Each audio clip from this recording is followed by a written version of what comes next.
no tendría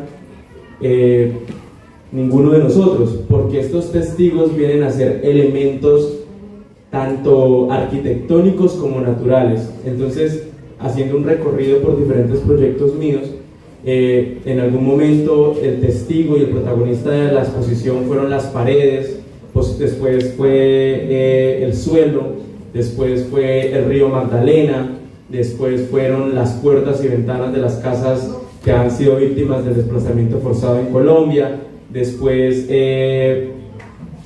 han sido también los muros. Entonces siempre he buscado como encontrar esos testigos que no son seres humanos, que es como lo convencional cuando hablamos de un testigo, ¿no? Un testigo siempre va a ser la persona que rinde un informe respecto a un hecho específico y muy concreto de una situación que acaba de pasar. Eso es un testigo, pero no tenemos en cuenta testigos que de una u otra manera han tenido que presenciar ciertos actos, al igual que las víctimas, por el solo hecho de hacer parte o estar ahí, que es el caso de las paredes, las ventanas, las puertas, el río, el suelo de nuestro territorio. Entonces, en Carga No Apta quería ahondar en un proyecto que ya he venido encaminando hace varios tiempo, que es hablar sobre la memoria de las ejecuciones extrajudiciales en Colombia, que realmente ese es el verdadero nombre. El nombre real es ejecuciones extrajudiciales, pero para que todos entremos en un contexto, y así como lo llaman los mal llamados, por eso son mal llamados falsos positivos, pero el nombre real con el que aparece en el informe final, en el informe de la Comisión de la Verdad, es ejecuciones extrajudiciales. Y yo creo que las cosas también es importante empezarlas a llamar por su nombre y por el contexto en el que realmente se conocen, tanto nacional como internacionalmente, porque estos nombres de una u otra forma ficticios que ayudan al contexto son nombres que crean los periodistas posiblemente de semana, etcétera, etcétera, que tergiversan de una u otra manera para hacerlo más llamativo y más conocido, ¿no? Entonces llaman a esto de una u otra manera los mal llamados falsos positivos, pero realmente son ejecuciones extrajudiciales.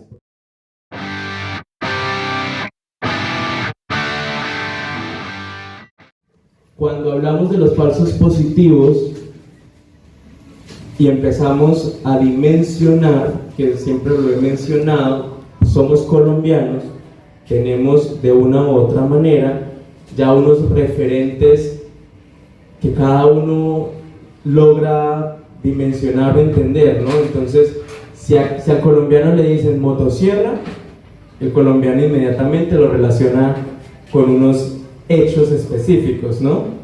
Si al colombiano le dicen botas de caucho, lo relaciona específicamente, y actualmente pues en este tema recoger café lo relaciona directamente con este hecho. Entonces no quería ahondar en esos símbolos que ya son muy conocidos, pero sí quería ahondar en un protagonista o sea, lo llamo protagonista porque, como para quienes leyeron el texto de la entrada, en la entrada hay una frase, y esta frase es una de las frases de una de las madres de Soacha, que dice: no solo quien disparó tiene la culpa, ¿sí? Porque hay una cadena completamente detrás de cada falso positivo. Por cada falso positivo, por lo menos hay 20 o más personas implicadas, solo por uno, porque empieza toda una cadena. Entonces comienza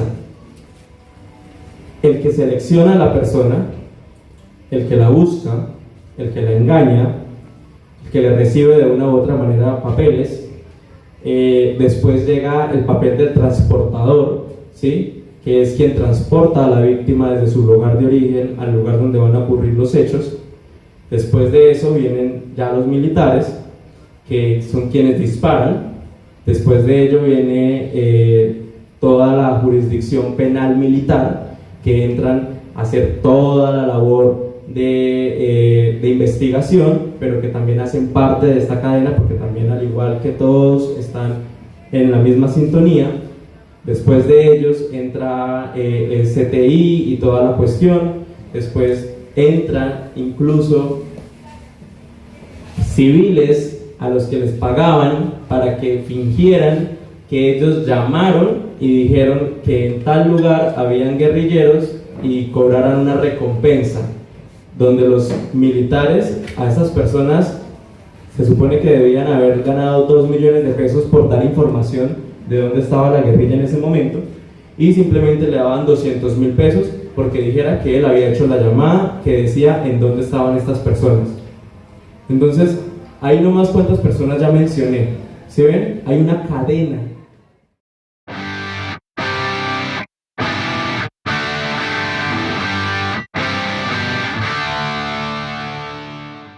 Pues que hizo el informe, el CTI que también hace un informe, la persona que da la falsa información, que dice que sí la da. Entonces hay toda una cadena realmente, y terminan habiendo muchísimos actores y no solamente el que dispara, ¿sí? Pero entonces, claro, nosotros, por lo que nos han mostrado, consideramos que quien realmente ejecutó toda esta cuestión, pues es el que dispara. Y obviamente hay un actor mucho más importante, ¿no? Quien genera absolutamente todo este aspecto de nuestro país durante muchísimos años, que como muchos lo saben, la pregunta que siempre hacen las madres y es: realmente sabemos que ustedes no hicieron esto porque sí, entonces ¿quién dio la orden, no? Y volvemos a jugar con estos elementos, frases que se han vuelto un referente a la hora de estas luchas sociales. Entonces volvemos a la cifra, volvemos a la pregunta, y se han vuelto íconos gráficos, simbólicos a la hora de hablar de estos temas, ¿no? Entonces siempre la pregunta repercute muchísimo de quién dio la orden. Si ustedes miran y ven los videos donde estos militares en estas audiencias de restauración de la verdad, frente a los familiares de las personas que ellos ejecutaron, estas personas lo único que les está pidiendo es: por Dios, diga por qué lo hicieron, quién les dio la orden. Pero ellos no logran llegar hasta ese momento de decir realmente cómo sucedieron las cosas, y solamente se quedan en una verdad efímera, banal, de decir: efectivamente yo asesiné a tal persona, él no era un guerrillero, él era un campesino. Pero ninguna de las audiencias de restauración de la verdad ha logrado sacarle el nombre a estos militares de quién les dio la orden. Yo no voy a entrar en esos detalles, pero pues hay cosas que todos por contexto sabemos cómo sucedieron y cómo son. Entonces este proyecto indaga, como lo mencionaba anteriormente, en un autor de estos 20, 30, 40 autores de esta cadena, y es en el transporte. Quise enfocarme netamente en el transporte, porque ya se ha indagado en otros símbolos, en otros elementos. Entonces quería que ahondáramos en el elemento final antes de la muerte de estas personas, que es el transporte, el desarraigo al que se tienen que ver enfrentadas estas personas, que es el lugar de su lugar de origen, cuando son transportados en estos camiones, hasta el lugar donde van a ser ejecutados. Entonces quería...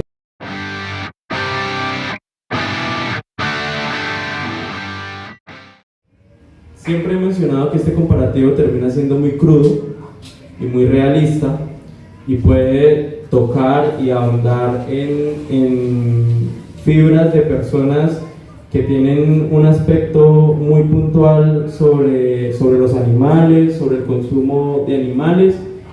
Pero en esta ocasión lo que quiero mencionar es que si ustedes revisan el informe final de la Comisión de la Verdad, que es el punto de partida para todos mis proyectos, hay un apartado muy específico que habla del proceso sistemático, porque se volvió sistemático en el ejército para ellos llevar a cabo estas ejecuciones. Ellos tenían como un manual. Uno queda como muy pero no, sí, realmente ellos ya tenían como un manual, tenían como unos pasos, los tenían muy demarcados. No me lo estoy inventando yo, cualquiera de ustedes puede ingresar a internet, escribir ejecuciones extrajudiciales en las búsquedas del informe final de la Comisión de la Verdad y los va a botar a un apartado donde cada uno de ustedes puede ver y corroborar la información que está en el texto de la entrada de que estos pasos sí existen y están mencionados por los mismos militares. Cuando empecé a ahondar en el transporte de carga, la primera comparación que yo hacía era: el transporte de personas en carrocerías de camión no está permitido. De ahí es una carga no apta. Y esto de las cargas nace en mí cuando yo comencé a desarrollar el proyecto Arrastre, que me tocó traer 16 toneladas de madera desde Honda, Tolima, a Bucaramanga, que era un proyecto que se hizo con pescadores y pescadoras del Magdalena en Honda, y donde hablaba también de estos cuerpos que habían sido arrojados en su momento al río Magdalena. Entonces, la parte más difícil del proyecto de Arrastre ni siquiera fue sacar la madera del río, porque no talamos ni un solo árbol, sino era netamente la madera que arrastraba la corriente del río. Durante 2 meses se pescó esa cantidad de madera, y lo más difícil no fue realmente sacar la madera, que era lo que uno creería, reunir esa cantidad, sino o llegar acá con los arquitectos a armarla, sino lo más difícil realmente fue conseguir el permiso para transportar la madera por carretera. Yo nunca me había enfrentado a algo así, y resulta que transportar madera no es nada sencillo.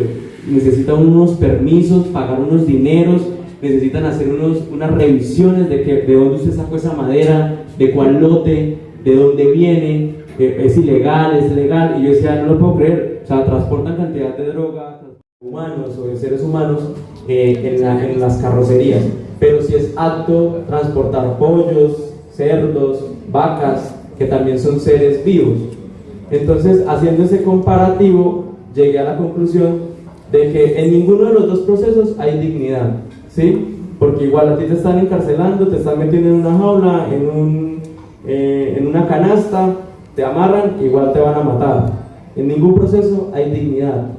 Pero a las vacas, antes de llevarlas al matadero, por lo menos, que no está bien igual, dejan que respiren y les levantan la carpa, ¿sí? Y todo el viaje van con la carpa arriba, porque hay unos estamentos, unos reglamentos para el consumo de carne y toda la cuestión, y las vacas tienen que llegar al matadero con la carpa arriba.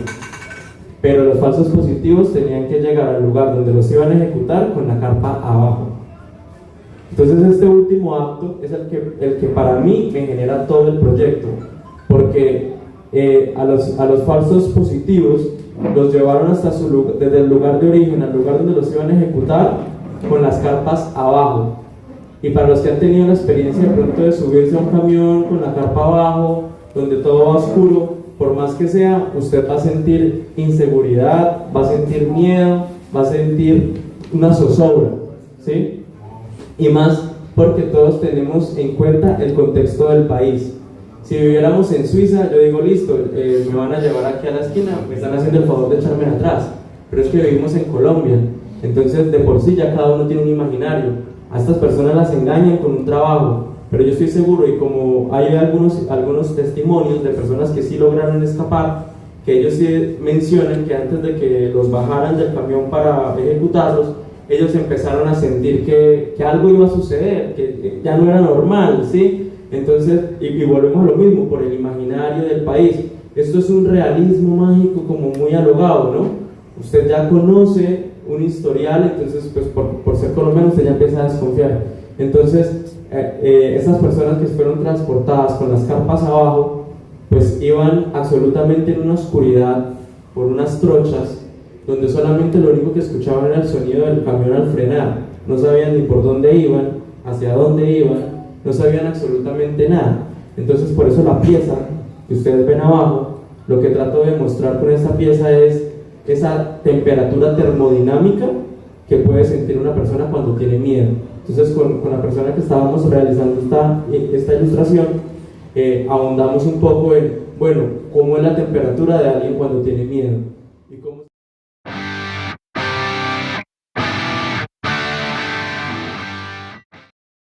Por alguna razón, algunos les decían sí, a otros les decían no, pero entonces había una etapa de selección.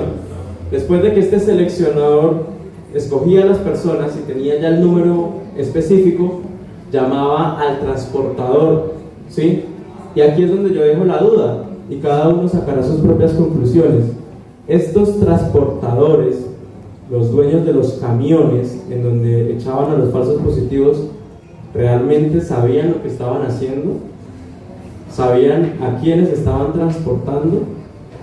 ¿Hacían parte de todo esto? ¿O también habían sido engañados de que tenían que llevar a unas personas a una finca? Pero esa respuesta cada uno deberá concluirla. Entonces, y el último, bueno, antes de llegar al último es transporte y comercialización.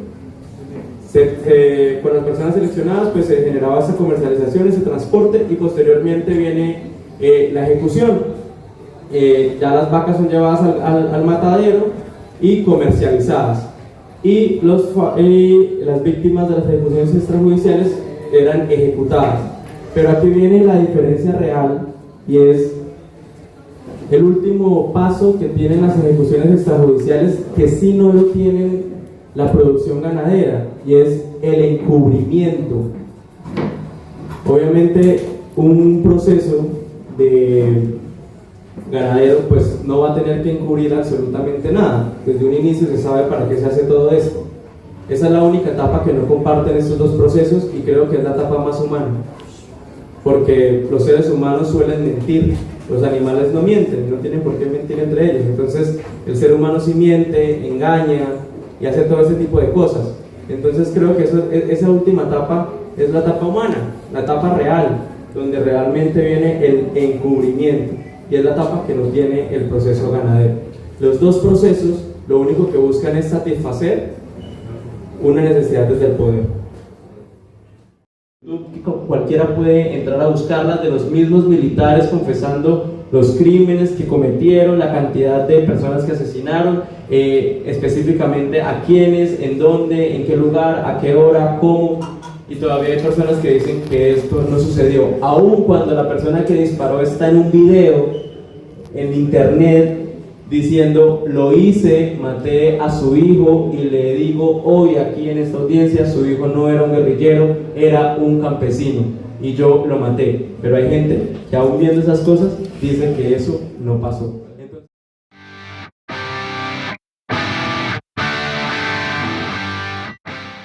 Memoria, habrán artistas que quieran generar patrimonio, pero todas las manifestaciones siempre de una u otra manera tienen una significación y tienen un contexto, ¿sí? Por ejemplo, los grafiteros que le van saliendo tendrán otra completa percepción del arte, y es completamente válida, tendrán otra estética. Pero créeme que independientemente si la persona diga: no, es que lo mío no significa nada, sí significa, y siempre va a generar una crítica, siempre va a generar una reflexión, va a generar una narrativa. Entonces el rol de los artistas para mí está en eso, en generar diferentes narrativas, diferentes lenguajes, donde el espectador se vea enfrentado a interpretarlas de una u otra manera. Pero eso es para mí el rol del artista.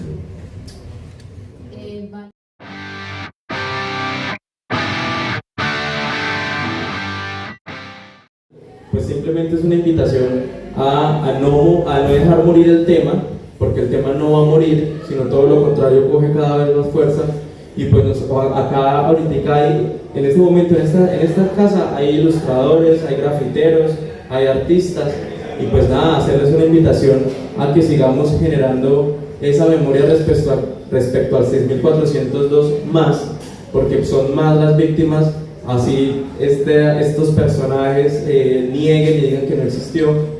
Entonces es necesario seguir generando memoria, es necesario seguir generando narrativas, es necesario seguir generando reflexiones respecto a estos temas, es muy necesario.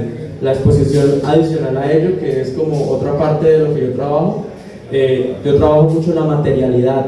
Entonces por eso en sala usted va a encontrar materiales que de una u otra manera posiblemente no le digan nada a la primera, pero si ustedes lo analizan y lo reflexionan, son los materiales de la exposición, son los mismos materiales que componen el tema del que estoy hablando.